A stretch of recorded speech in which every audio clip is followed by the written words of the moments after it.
E aí, pessoal, bem-vindos à segunda parte da aula sobre o sistema endócrino. Se você não assistiu à primeira aula, recomendo que você dê uma olhadinha.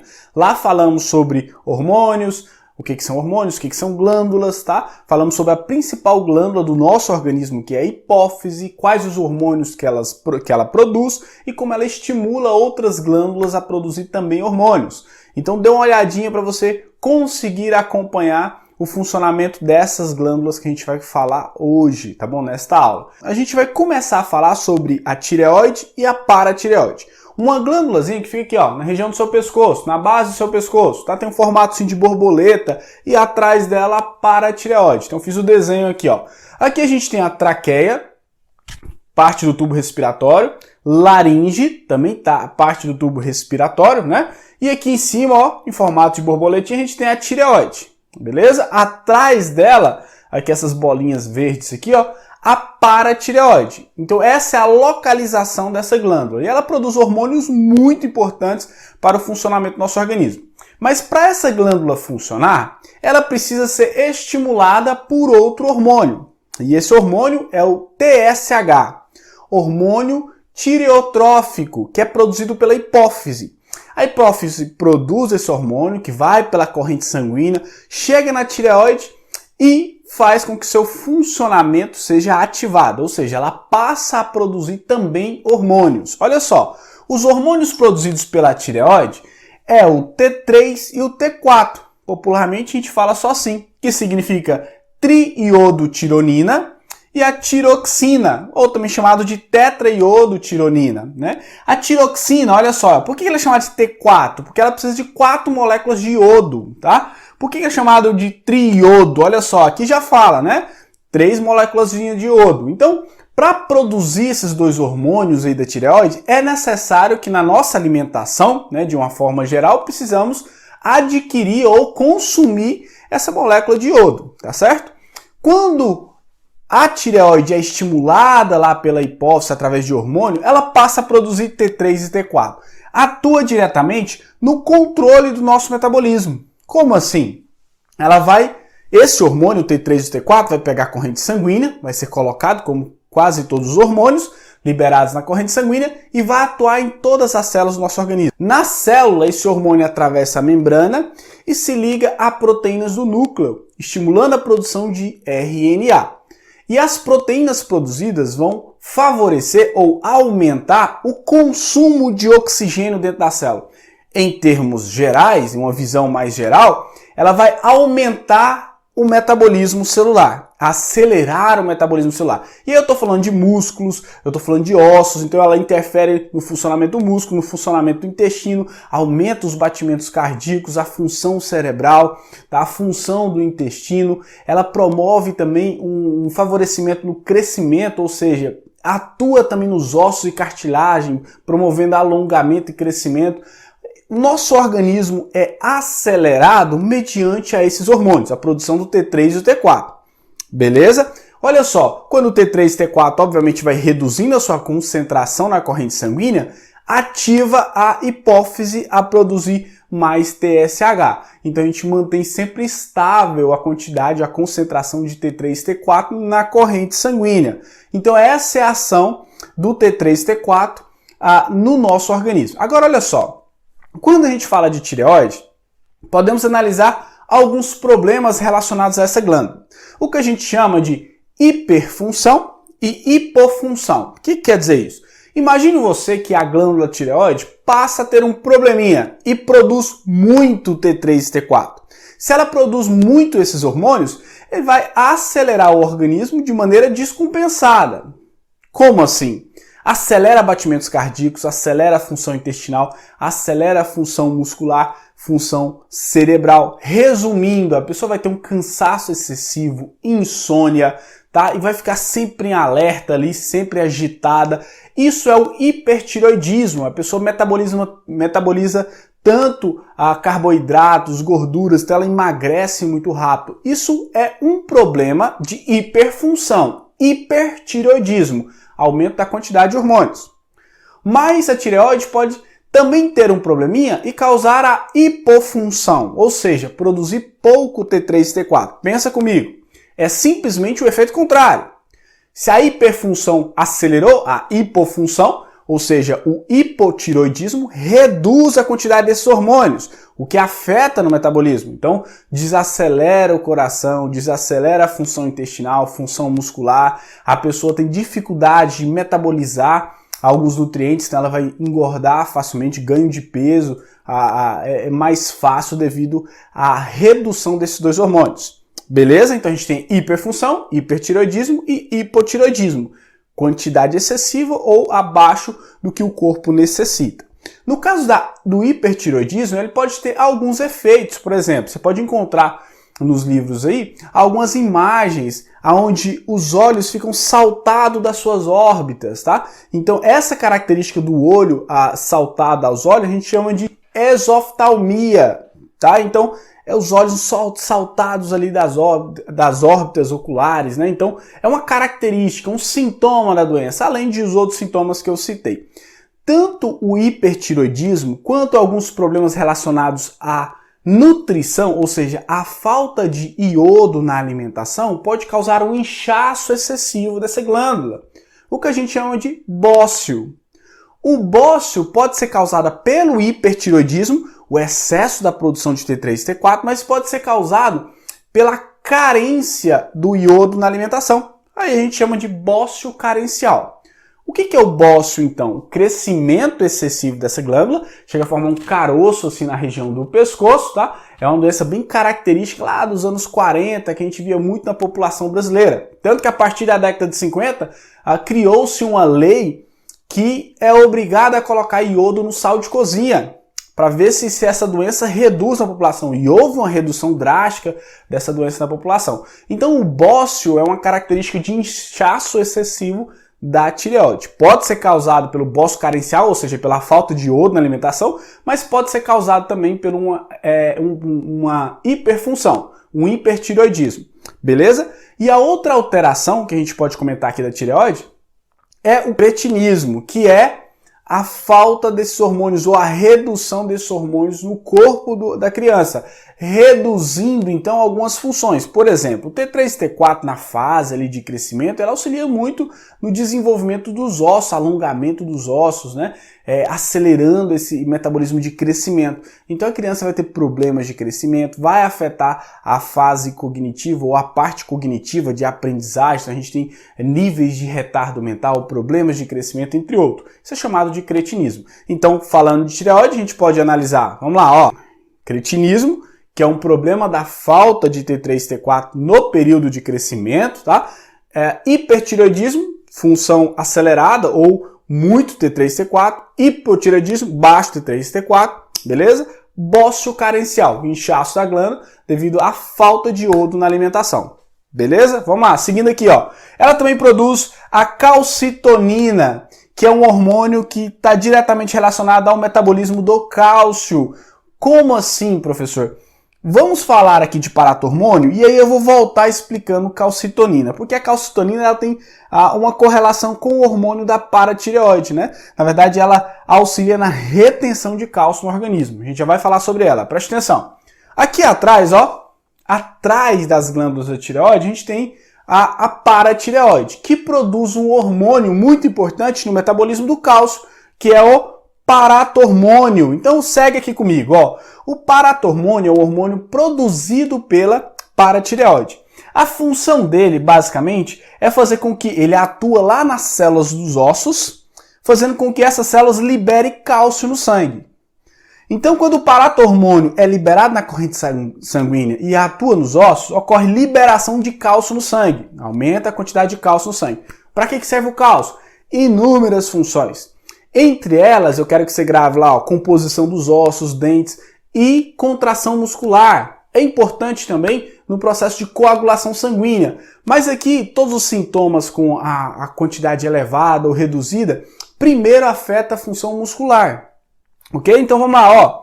Paratormônio liberado, atua nos ossos, fazendo com que ocorra liberação de cálcio no sangue. O aumento da quantidade de cálcio no sangue é justamente para auxiliar nos processos de contração muscular, de coagulação sanguínea, enfim, tá certo? Só porque quando começa a aumentar muito a quantidade de cálcio no sangue, essa essa concentração alta vai lá na tireoide e faz com que a tireoide produza um hormônio chamado de calcitonina. Deixa eu apagar isso aqui. Calcitonina. O que é calcitonina? É um hormônio que também atua nos ossos, só porque é produzido pela tireoide. Então, esse hormônio produzido pela tireoide atua nos ossos só porque ele faz efeito contrário.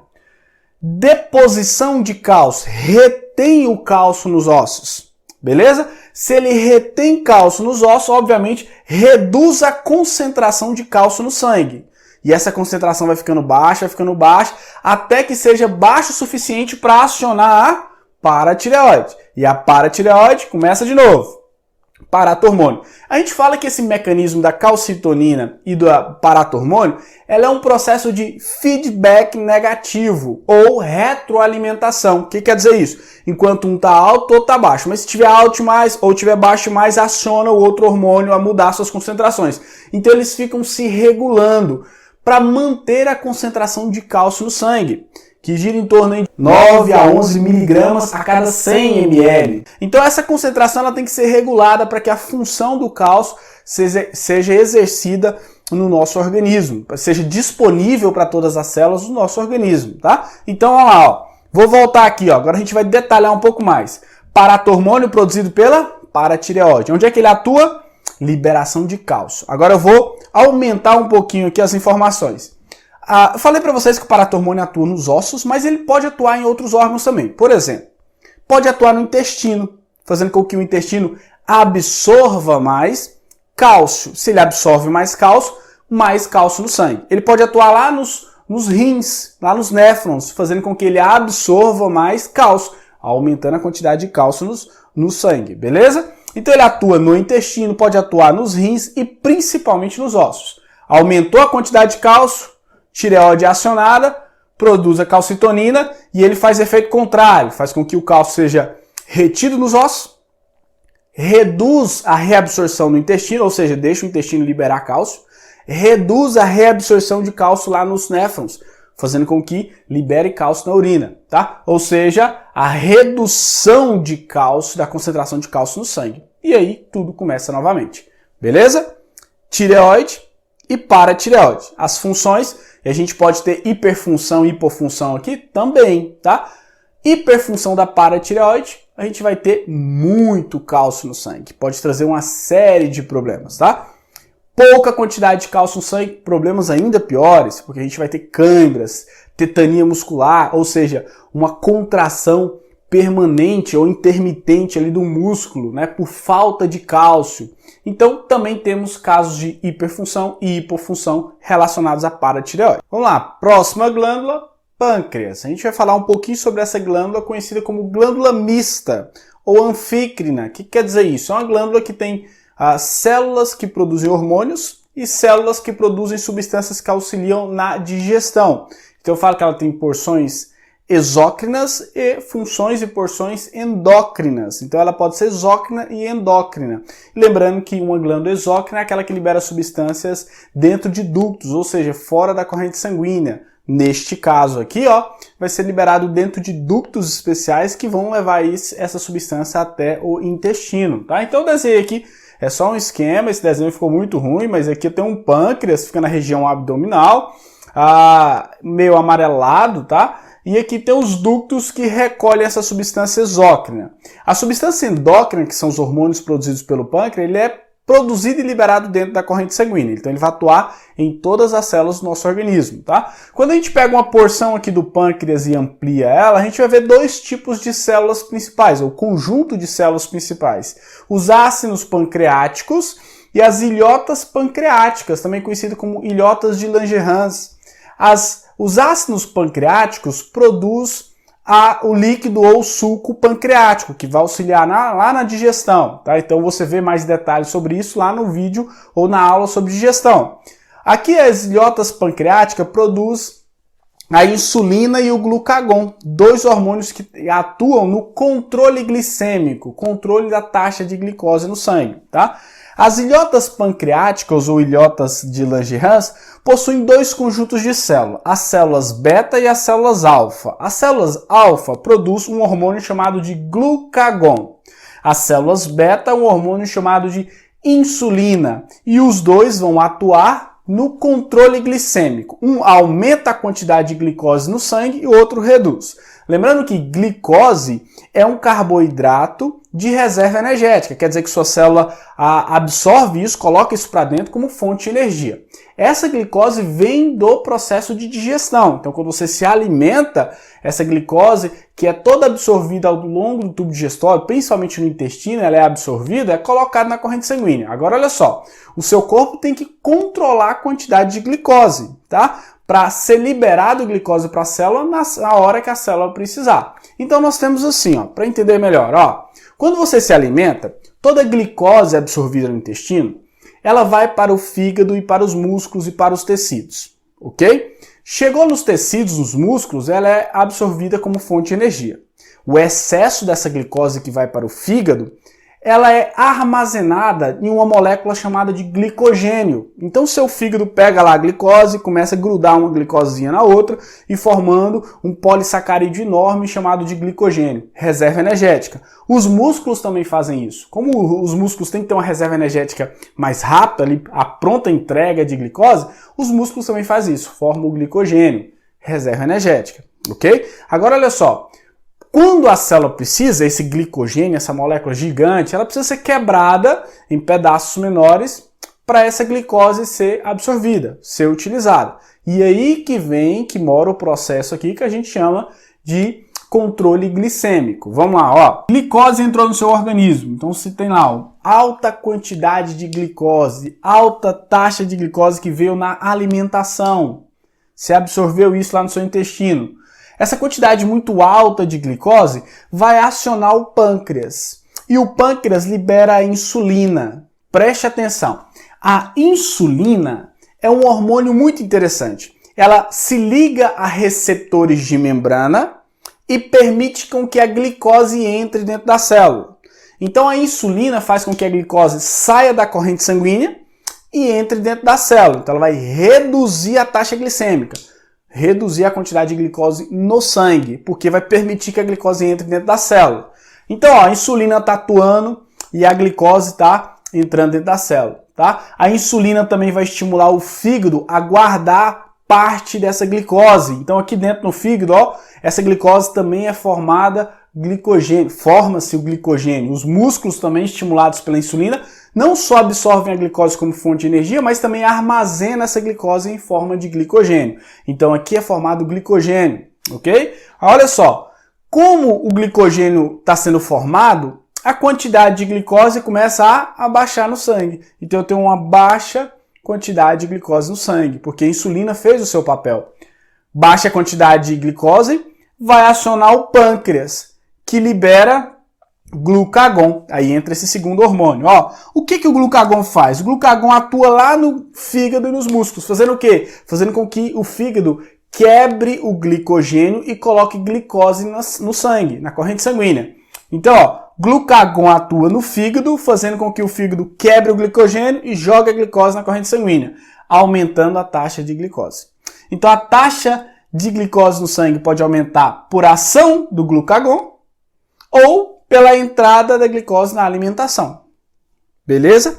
Olha só, o normal do nosso organismo de glicose no sangue, a concentração normal, que a gente chama de normoglicemia, é de 90 a 100 miligramas a cada 100 ml. É um parâmetro que a gente coloca como normoglicemia, ou seja, um parâmetro normal para uma pessoa saudável. O que passa disso aí, ou seja, acima desse valor, a gente tem a hiperglicemia, ou seja, excesso de glicose na corrente sanguínea.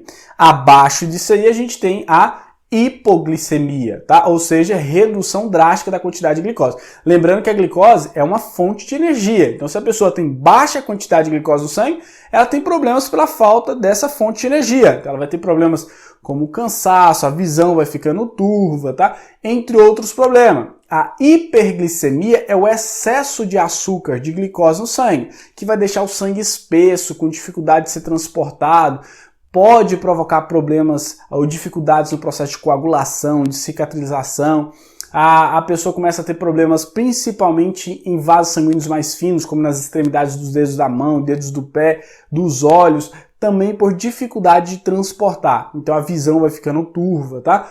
Isso devido à dificuldade de transportar o sangue. Então, tanto a baixa concentração quanto a alta concentração de glicose causam seus problemas. Existe uma doença que é bastante comum, chamada de diabetes mellitus. A diabetes mellitus é uma doença causada justamente por esse descontrole na taxa glicêmica.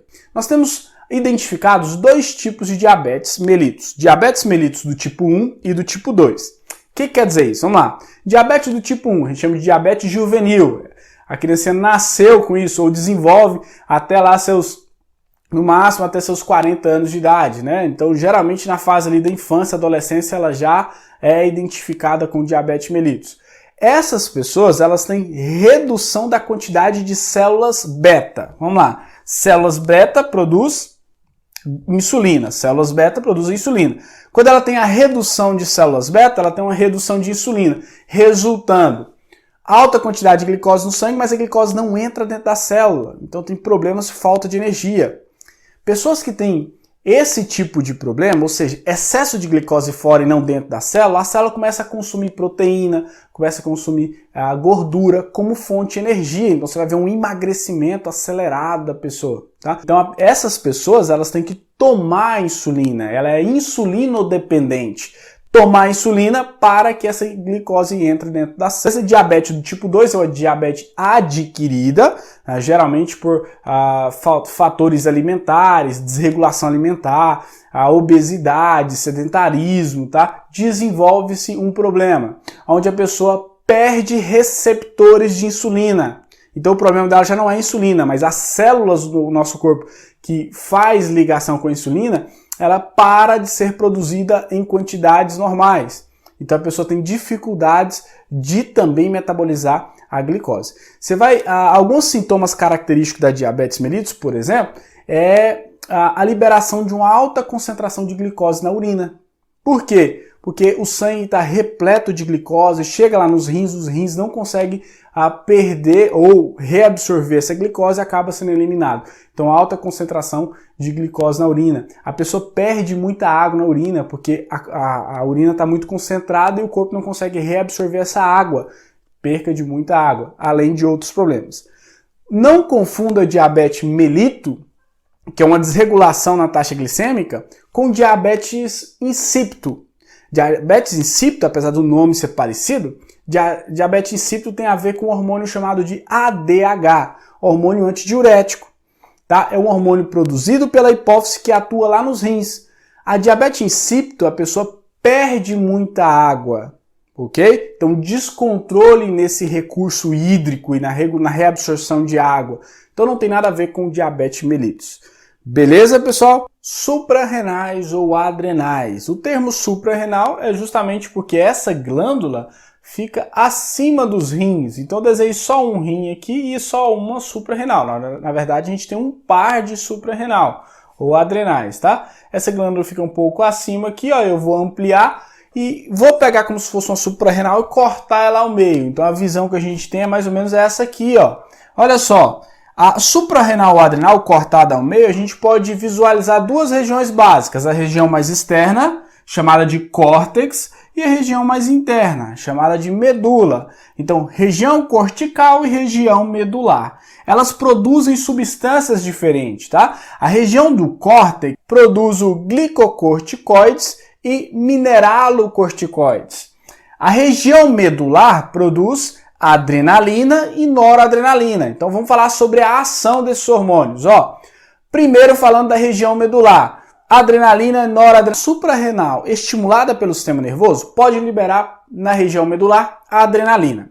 A ação da adrenalina é contração de vasos periféricos. Então a pessoa fica, os vasos periféricos que estão na pele é contraído, então ela vai ficar esbranquiçada, pálida, né?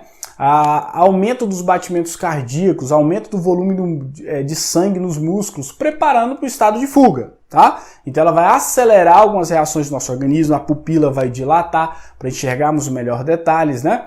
E a noradrenalina é um hormônio que vai auxiliar no controle de pressão. Então, efeitos um pouco diferentes da adrenalina, que acelera batimentos cardíacos. A noradrenalina ela vai reduzir batimentos cardíacos, pressão arterial, enfim, tá? Mas é estimulado pelo sistema nervoso.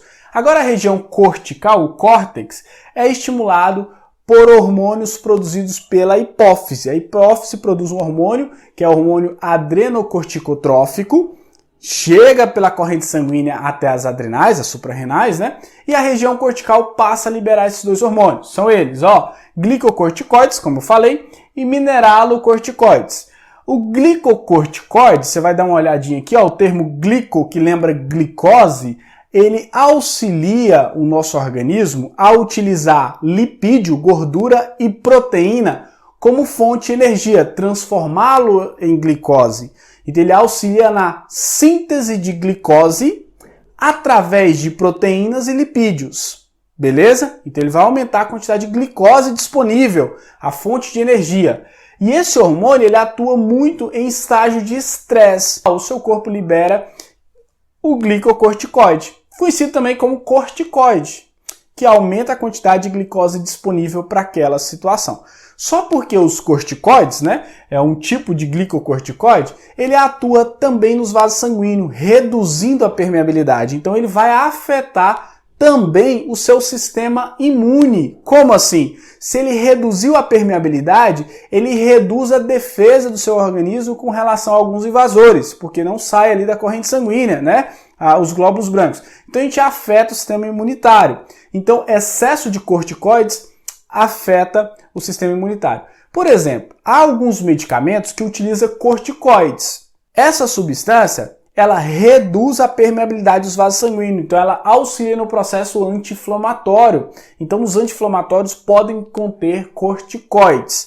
O outro tipo de hormônio é o mineralocorticoides, olha o termo mineralo ou minerais, então ele vai regular a quantidade de alguns sais. Principalmente a gente fala aqui, ó, do aldosterona. Aldosterona é um tipo de mineralocorticoide. O aldosterona, como a gente viu lá no sistema urinário, ele auxilia na retenção de sais no nosso organismo. Essa é a função da suprarrenal. Pessoal, aqui falando sobre as gônadas, que são glândulas do sistema reprodutor, testículo e ovário, vou começar falando dos testículos, e a ação dele como glândula, ou seja, na produção de hormônios que também vai estimular outros órgãos do nosso organismo, tá? No caso aqui do organismo dos homens, né? Então aqui eu tenho um desenho de um testículo, lembrando que o homem tem um par de testículo, essa parte interna aqui, isso aqui tá tudo no saco escrotal ou escroto, essa parte azul aqui é o testículo, sobre o testículo a gente tem o epidídimo, e trazendo do epidídimo aqui é o ducto deferente, quer dizer o seguinte, ó, que o espermatozoide é produzido aqui dentro, tá? Ele vai para o epidídimo para ser armazenado e, quando necessário, ele sobe pelo ducto deferente para ser eliminado na ejaculação. O nosso foco aqui é o sistema endócrino, é os hormônios, tá? Então a gente vai entender um pouquinho mais sobre a estrutura interna. Ó, esses túbulos aqui, ó, que eu tentei desenhar aqui, ó, são uma representação chamados de túbulos seminíferos. É dentro dos túbulos seminíferos que os espermatozoides são produzidos. Mas o espaço entre ele, a gente chama de espaço intersticial, fica as células intersticiais, ou algumas células que produzem substâncias, e no nosso caso aqui a gente vai ver hormônio, tá? Que estimula a produção de espermatozoide. Então nesse espaço aqui, ó, fica alguns conjuntos de células. Por exemplo, aqui, ó, célula de Leydig, que é uma célula que produz testosterona. Então a gente vai falar desse hormônio, testosterona. Qual é a ação do testosterona no corpo do homem? Ele, na fase fetal, vai estimular a diferenciação do órgão genital. Tá? Então vai favorecer ou estimular a formação do pênis, a formação da bolsa escrotal e de todos os seus componentes. Quando adulto, ou depois do nascimento, melhor dizendo, ele pode influenciar também na diferenciação das características sexuais masculinas. Depois da adolescência a gente vê as características secundárias, como a barba, a voz mais mais grossa, desenvolvimento muscular mais acentuado. Isso é devido a esse tipo de hormônio, testosterona, tá? Outro tipo de célula é a célula de Sertoli. A célula de Sertoli possui várias funções e entre elas estimular a espermatogênese, tá? Permitir que essa meiose ocorra. Para a gente entender melhor todo esse comportamento hormonal aqui nas gônadas, né? Na glândula masculina, que é o testículo, eu fiz esse esqueminha aqui, ó. O hipotálamo é a região que vai estimular a hipófise através de hormônios reguladores e a hipófise vai produzir dois hormônios, LH e FSH. Já vimos lá na primeira aula do sistema endócrino, hormônio luteinizante e hormônio folículo estimulante. Esses dois hormônios no homem, né, liberado na corrente sanguínea, vai atuar lá nos testículos, mas ele tem ação diferente. Ó. O LH, hormônio luteinizante, age nos testículos estimulando uma célula chamada de célula de Leydig, que vai produzir testosterona, que produz todos os seus efeitos, entre eles características secundárias e estimula também a produção de espermatozoide. Beleza? Agora olha só, FSH, também produzido pela hipófise, no homem, lá nos testículos, vai estimular a célula de Sertoli, que promove tanto a estimulação da gametogênese quanto a proteção das células germinativas que estão fazendo a meiose. Então, o objetivo final, a gente vai colocar que ela vai estimular a gametogênese, ou seja, espermatogênese, a formação de espermatozoide ou formação dos gametas, né? É a mesma coisa. A quantidade muito alta de testosterona, conforme ela vai aumentando, ela também estimula a produção do FSH, que estimula a produção do espermatozoide. A célula de Sertoli também produz uma substância, um hormônio chamado de inibina. Esse hormônio atua lá em cima, ó, inibindo a liberação de LH e FSH. Então a gente não pode ter excesso de LH e FSH porque produz a inibina. E a inibina vai inibir a liberação. Então, é um controle da concentração de LH e FSH no organismo. Ela não pode estar muito acentuada, porque senão ocorre a liberação da inibina e ocorre a redução desses dois hormônios. Beleza? Falei para vocês de todo o conjunto de órgãos e a gente vai finalizar falando das gônadas femininas. Pessoal, falando aqui sobre o ovário, que é a última glândula que a gente vai estudar aqui dentro do sistema endócrino, né? Falando agora de gônadas, que são as glândulas sexuais, né? A gente vai entender um pouquinho sobre os hormônios produzidos pelo ovário, né, lá nas mulheres. Lembrando que a mulher tem um par de ovários, né? Assim como o homem tem um par de testículos, e os ovários produzem hormônios. A gente vai chamar esses hormônios de hormônios ovarianos. Só porque os hormônios ovarianos só são produzidos se estimulados por hormônios da hipófise. Então a gente tem os hormônios hipofisários, gonadotróficos, ou seja, hormônios que estimulam as gônadas, no caso aqui os ovários, né? E os ovários produzem, em contrapartida, os hormônios ovarianos, que ele vai ter ação tanto nas características sexuais da mulher, quanto na inibição da própria hipófise. A gente vai entender isso um pouquinho, ó. Inicialmente eu fiz um desenho aqui de um ovário, tá? Só pra gente entender a estrutura interna, falar um pouquinho de folículo, corpo amarelo, pra gente entender melhor. Então, ó, aqui eu peguei um ovário só. Lá dentro do ovário, obviamente, são produzidos óvulos, mas até se formar o que a gente chama de óvulo, o que tem-se são ovócitos, ovócitos primários, secundários, e esses ovócitos, eles estão dentro de estruturas, aglomerado de células, que a gente chama de folículos.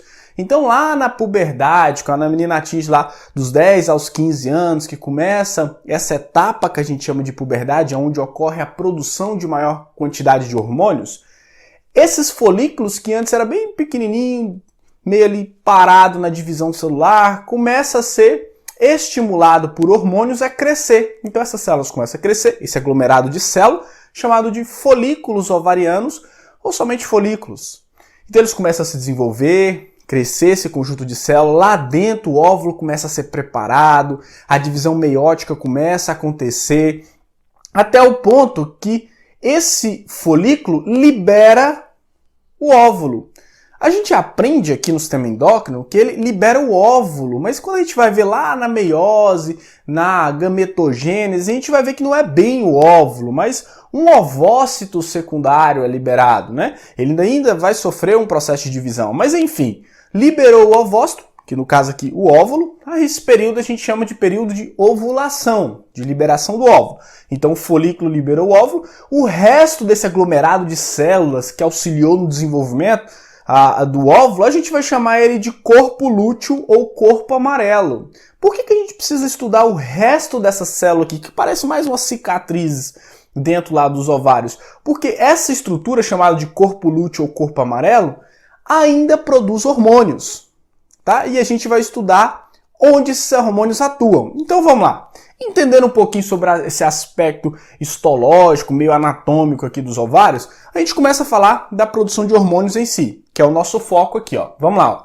A hipófise é uma glândula que vai produzir FSH e LH, os hormônios que vão estimular as gônadas, no caso aqui o ovário. Mas para ela produzir FSH e LH, ela precisa ser induzida, estimulada pelo hipotálamo, aquela regiãozinha lá, um pouco superior ali.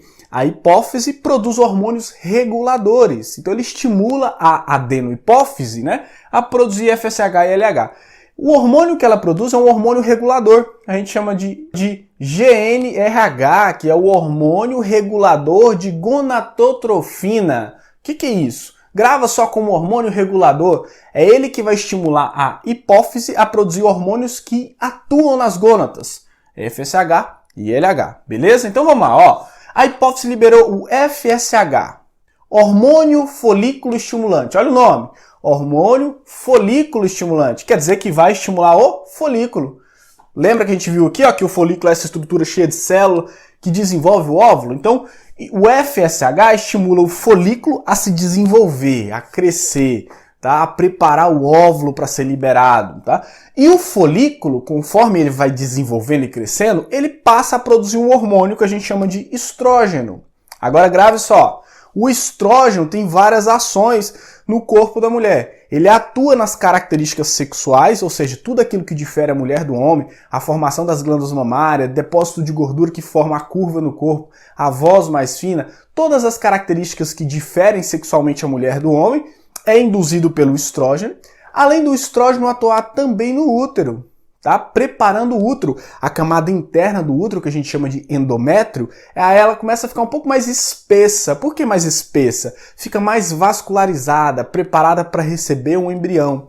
Então, ó, o folículo, ainda em desenvolvimento, começa a produzir estrógeno. Agora, isso que é interessante, ó. O estrógeno começa a ficar com a concentração alta no sangue, alta. Chegou a um certo nível, o estrógeno estimula a hipófise a produzir o LH. E o LH, chamado de hormônio luteinizante, porque atinge lá o corpo lúteo, o corpo amarelo, né? O hormônio luteinizante, o LH, atua na ovulação. O que ele vai fazer? O ovócito já está maduro o suficiente, o LH chega e estimula a liberação. Aqui, ó, a liberação do ovócito, tá? Então o LH chega, estimula a ovulação e ele atua diretamente no que sobrou ali do folículo, que a gente chama de corpo lúteo ou corpo amarelo. Então lembra que eu mostrei aqui, ó, corpo lúteo ou corpo amarelo. Então o LH começa a atuar lá. E o corpo lúteo, depois da ovulação, lá só aquela cicatrizinha lá, ó, começa a produzir uma alta quantidade de progesterona e estrógeno. Assim como o folículo produz estrógeno, aqui também produz, mas em maior quantidade progesterona. O progesterona, na corrente sanguínea, ele vai atuar lá no útero, preparando o útero para receber o embrião. Lembrando que já ocorreu ovulação. Então, se ocorrer relação sexual e o embrião for formado, o útero tem que estar preparado. Progesterona, o hormônio da gravidez, prepara o útero para receber o embrião. E começa-se a aumentar essa concentração no sangue de progesterona e estrógeno. Aumentar. Chega a um certo nível, a quantidade está tão alta no sangue, que esses dois hormônios na corrente sanguínea, ele estimula a hipófise a reduzir. Na verdade, ele inibe a hipófise de produzir FSH e LH. Cá para nós. Se FSH e LH começa a reduzir sua concentração, para de estimular o folículo e o corpo lúteo, e a concentração desses dois hormônios também é reduzida. Preste atenção. Então, ó, LH e FSH aumentou também progesterona e estrógeno. Quando o progesterona e estrógeno está lá no seu pico, ele faz com que a hipófise pare de produzir LH e FSH. Com a redução de todos esses hormônios, LH, FSH, progesterona e estrógeno, baixou isso tudo na corrente sanguínea, O útero, se não recebeu o embrião, quer dizer, se não houve relação sexual, se não houve a formação do embrião, o útero libera essa camada interna que é o endométrio. Então ele vai liberar o endométrio, que a gente chama de menstruação. Se o óvulo encontra o espermatozoide, forma um embrião, e o embrião chega lá e gruda no útero, ele passa a produzir um hormônio chamado de gonadotrofina coriônica. Esse hormônio atua no corpo amarelo, fazendo com que ele mantenha o estrógeno e progesterona em níveis elevados, evitando a menstruação. Então, durante a gravidez não ocorre menstruação porque o estrógeno e a progesterona vai estar em níveis elevados. Para resumir aqui a respeito desses hormônios no corpo da mulher, eu coloquei assim, ó, FSH e LH são hormônios hipofisários e na mulher, desenvolvimento do folículo, LH estimula a ovulação e o corpo lúteo. Beleza? Agora vamos lá. O estrógeno, características sexuais, atua também no útero, preparando o útero para a gravidez. Progesterona atua no útero para receber o embrião. Tá? Então a gente chama isso aqui de hormônios ovarianos e hormônios hipofisários. Beleza? Só para encerrarmos o sistema endócrino, vou falar sobre o controle hormonal do ciclo menstrual. Tá? Já que a gente está falando do ovário, a gente já fala desse controle do ciclo menstrual. Para entendermos melhor, da puberdade até em média os 50 anos de idade da vida da mulher é chamado de fase reprodutiva. A cada 28 dias em média, a mulher se prepara para uma gravidez, se prepara liberando o óvulo e prepara o útero para receber o embrião. Ok? Caso o embrião não chega, esse revestimento do útero é liberado juntamente com o óvulo, o que a gente conhece como menstruação. Então, do início de uma menstruação até o início da próxima menstruação, 28 dias em média depois, a gente chama de ciclo menstrual. E é nesse ciclo que ocorre uma variação da concentração de hormônios do sangue, que promove a preparação do corpo da mulher e depois a eliminação caso a gravidez não ocorra, tá? Então vamos lá, ó. Inicialmente eu falo nesse gráfico aqui do LH e FSH. Temos que entender que esses dois hormônios atuam lá nos folículos. O FSH estimulando o crescimento do folículo, por isso que a gente vai ver assim, ó. Aqui eu tenho um gráfico de dias pela porcentagem de hormônios, ó. Conforme passa os dias, ó, a gente vai ver que em verde aqui, ó, o FSH, ó, a concentração de FSH vai aumentando. Próximo do 14º dia, eu tenho uma elevação do FSH, tá? E depois ele retorna aos níveis normal. Por que próximo do 14º dia? É nesse período aqui, ó, em média no 14º dia do ciclo menstrual, é que ocorre uma elevação de FSH que vai estimular a ovulação. Lembrando que o FSH estimula o crescimento do folículo. Quando chega aqui, juntamente com o LH, ele estimula a liberação do óvulo, né, do ovócito secundário. Aqui é a mesma coisa, em amarelo, LH, ó, concentrações sendo produzidas, chega próximo do 14º dia, a gente tem um pico de LH, porque a ação do LH é estimular a liberação do ovócito, a ovulação. E depois ele estimula o corpo amarelo a produzir o progesterona, além do estrógeno. Então nós temos um pico desses dois hormônios, principalmente próximo do 14º dia. É onde ocorre a ovulação. Lembrando que eu estou considerando o ciclo menstrual de, em média, 28 dias. Agora, olha só, a gente vai falar desse outro lado aqui, ó. É um gráfico mostrando os hormônios ovarianos, produzidos pelo ovário. E, obviamente, é estimulado por esses dois. Então, ó, chegou FSH e LH, começa a ser produzido. Olha só, o folículo produz estrógeno, que é a linha em branco aqui, ó. Vai passando os dias, ó. 0 dias, 7 dias, próximo do 14º dia, a gente tem um aumento do estrógeno. Por que próximo? Porque o estrógeno influencia na produção do LH e o LH da ovulação. Tá? Então aqui, ó, ocorre um pico de estrógeno para que ocorra a ovulação. Tá? E depois do 14º dia, tá? Os níveis voltam quase ao normal. Mesma coisa do progesterona. A progesterona começa a ser produzido em pequenas quantidades, mas o progesterona, ele é um hormônio que prepara para a gravidez. Então, o pico dele, ou seja, a produção em maior quantidade, vai ser depois da ovulação.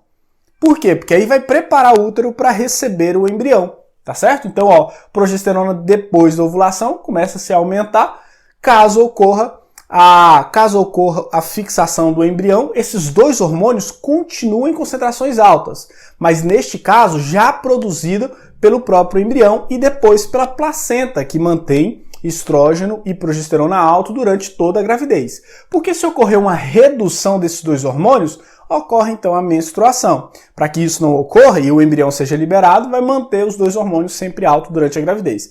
Inicialmente produzido pelos folículos de corpo amarelo, depois pelo início ali, né, da estrutura coriônica ali do embrião e depois pela placenta, tá certo? Agora aqui embaixo eu tenho um revestimento do útero chamado de endométrio. Então tem assim, ó, iníciozinho do ciclo menstrual, sempre contamos o início menstrual do ciclo menstrual do primeiro dia de menstruação. Então tá aqui, ó, o primeiro dia de menstruação ocorre uma escamação, que é o revestimento interno. Então reduz o revestimento. Beleza? Então, ó, conforme a produção do estrógeno, começa a espessar, aumentar o revestimento do útero. E o útero é bastante vascularizado, tá? Aumentar para receber o embrião. Você vê que na época da ovulação, um pouquinho depois, ó, o revestimento interno, o endométrio, está muito espesso, totalmente preparado para receber o embrião. Caso no 18º dia o embrião não chegue, tá? Ocorre então a escamação, a liberação desse tecido todinho e inicia outro ciclo, ou seja, a menstruação ocorre aqui. Início da menstruação e aqui início da menstruação anterior. Então a gente chama de ciclo ovulatório ou ciclo menstrual, ok? Pessoal, encerramos aqui o sistema endócrino, tá? Espero que vocês tenham gostado da aula, espero ter te ajudado aí nos seus estudos e até a próxima aula.